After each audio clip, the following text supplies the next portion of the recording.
So the Justice Department is batting 2 for 4 when it comes to indicting people who commit the crime of contempt of Congress. Why do we think that is? Let's talk about it. Because justice matters.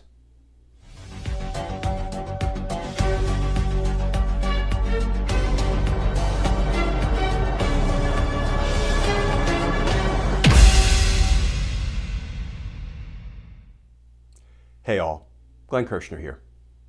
So, if contempt of Congress were a game, the Department of Justice would be batting 500.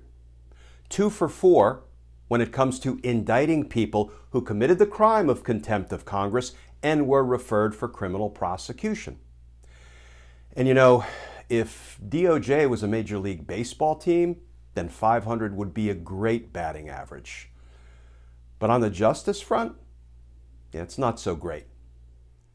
So right after we learned that Peter Navarro, Mr. Green Bay Sweep himself, had been indicted, arrested, and arraigned in court on 2 counts of contempt of Congress, just as Steve Bannon before him had, well, we then learned that the Department of Justice had decided not to indict, not to prosecute Mark Meadows or Dan Scavino for the same crimes they committed, contempt of Congress.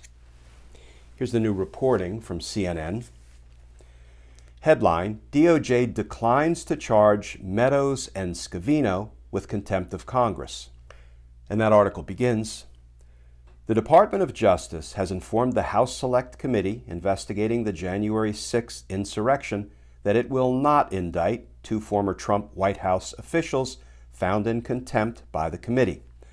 According to a source familiar with the notification, U.S. Attorney Matt Graves notified Doug Letter, the House General Counsel, that the Justice Department had completed its review and had decided it will not be initiating prosecutions for criminal contempt as requested in the referral against Meadows and Scavino. And so we ask ourselves collectively, why? Well, first of all, let's admit that we don't know what we don't know. We don't know what's going on behind the walls at the Department of Justice, and frankly, that is as it should be. We're not supposed to know. We sure want to know. But I actually think there are 3 likely reasons, 3 leading contenders regarding why the Department of Justice at this moment decided to indict Navarro and Bannon, but not Meadows and Scavino, for the crime that all 4 committed, contempt of Congress. Reason number 1. Let's take Mark Meadows as an example. Mark Meadows was virtually treason central, taking endless calls and text messages regarding the insurrection, how they could stop Joe Biden from being certified as the next president of the United States after he won the presidential election. Can't you just see Mark Meadows picking up the phone? Mark Meadows here, how can I direct your treasonous call? So could it be that DOJ has decided at this moment not to bring the misdemeanor charge of contempt of Congress against Meadows or Scavino, but instead roll them into the much larger criminal conspiracy indictment that is coming, has to be coming? Why do I say that? Well, among other reasons, a federal judge, David Carter, has already found Donald Trump committed the crime of conspiracy to defraud or commit offenses against the United States. And Judge Carter found that he committed that crime by a preponderance of the evidence, 51% of the evidence, more likely than not, which is more evidence than you need to indict somebody for that crime. So yes, maybe DOJ decided sort of figuratively, you know what, we're not going to write a jaywalking ticket for somebody that we're preparing to indict for murder. The same principles might be at play. That's reason number 1. The second reason, even if they are contemplating larger charges, they may have looked at the status of Meadows and Scavino at the time And Meadows was the chief of staff to the President of the United States, and Dan Scavino was the deputy chief of staff, only the best people. And the Department of Justice may have made the assessment that, you know what, these two guys may have some executive privilege claim that guys like Bannon and Navarro clearly did not have. So maybe DOJ didn't want to go in and fight the legal battle over whether there was some lingering executive privilege that a Meadows or a Scavino could assert as a defense to their contempt of Congress charge. Let me throw one more piece into the mix, particularly when it comes to Meadows. Remember early on, Mark Meadows was cooperating with the January 6th committee that was investigating and is investigating the insurrection, and he gave over thousands of documents. Many of them, we've come to learn, were deeply damaging to Donald Trump. They were directly incriminating of Donald Trump, and Meadows was willingly giving them over. And then Meadows stopped cooperating, and he refused to provide additional documents.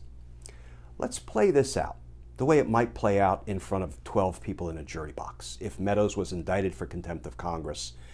Here is the argument he would make. I'm not saying it's a winning argument or even a particularly compelling argument, but it is a straight-faced argument. His lawyer would argue, you know, ladies and gentlemen, Mark Meadows, even though he was chief of staff, provided thousands of documents to the January 6th committee that incriminated Donald Trump. But when he was asked to provide more documents, you know, he kind of looked at them and he made the assessment, well, you know, Donald Trump wasn't really talking about crime in all these other documents, so the crime fraud exception wouldn't apply to kill the executive privilege. And, you know, these other documents, he was talking about more traditional presidential stuff. It wasn't about crime or the insurrection or about fraud. So I thought maybe there was some executive privilege that still applied to these other documents, so I didn't give them over. You know, that may not be a winning defense, but I would certainly call it a straight-faced defense. And maybe the Department of Justice assessed all of the evidence and decided, you know what, this one misdemeanor charge, contempt of Congress, not worth fighting a battle over, particularly if they're intending to indict Mark Meadows for his other conduct in connection with the insurrection, about which we've learned.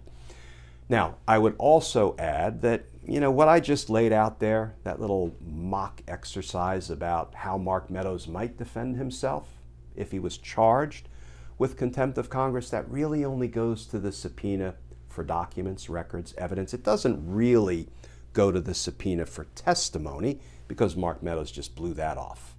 So that's why I say, you know, it may be a straight-faced argument. It's not a winning argument for Mark Meadows, but let me tell you, the Department of Justice is not the most aggressive law enforcement agency when it comes to bringing criminal charges that are kind of novel or that represent having to take a maiden legal voyage. That is not DOJ's strong suit.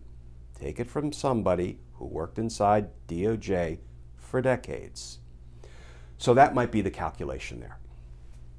Here's the third possibility, perhaps even likelihood that I want to discuss. This, quite frankly, is my favorite.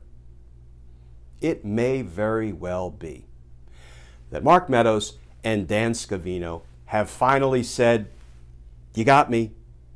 I'm done. I'm done covering up Donald Trump's crimes. I'll cooperate. And accordingly, they didn't have to be indicted for contempt of Congress. Still could have been, but let's just follow the bouncing ball of justice here just for a minute. Remember that Peter Navarro got a federal grand jury subpoena to testify about all communications with Donald Trump, and he was to appear on that subpoena June 2nd, one day before he ended up being indicted. Can I tell you what that meeting looked like when Peter Navarro arrived at my old office, the D.C. U.S. Attorney's Office? They would have sat down with Navarro, well, not his lawyer, because I don't think he was representing himself. Boy, does he have a fool for a client. And they would have said, listen, and there's a name for this meeting, and I don't want to offend anybody's religious practices, but it's called a Come to Jesus meeting.